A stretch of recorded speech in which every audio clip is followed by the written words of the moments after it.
Magandang araw mga Q citizens. Ako inyong lingkod, Vice Mayor Gian Soto at ito po ang CADA or Quezon City Anti-Drug Abuse Advisory Council. Ang senyales ng mga addiction ay maaari ding makita sa mga bata.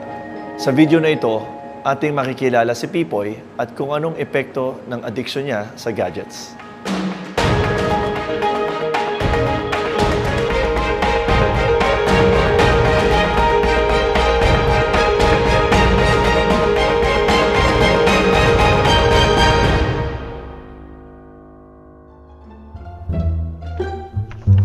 Si Pipoy ay isang mabait na bata ngunit mahilig siyang maglaro ng mga mobile games.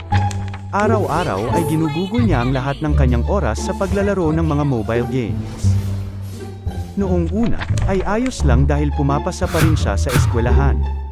Kalaunan, nagsimula ng tamarin si Pipoy sa paggawa ng kanyang mga assignments. Imbis na gumawa ng mga assignment, ay mas inuuna pa ni Pipoy ang paglalaro. Dahil sa paglalaro, umaabot din siya ng madaling araw at halos di na makakain kaya naman pagpasok sa eskwela ay inaantok ito. Walang sapat na tulog at pahinga, nanghihina at hindi nakikinig sa klase. Nagkasakit na si Pipoy dahil nalilipasan siya ng gutom. Nalaman na rin ng kanyang mga magulang na madalas ay lumiliban siya sa klase at bagsak sa kanyang mga grado.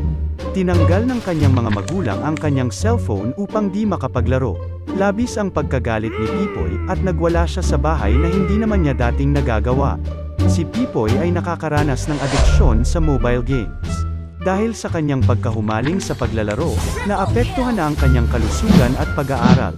Maging ang kanyang pag-ugali ay apektado nito.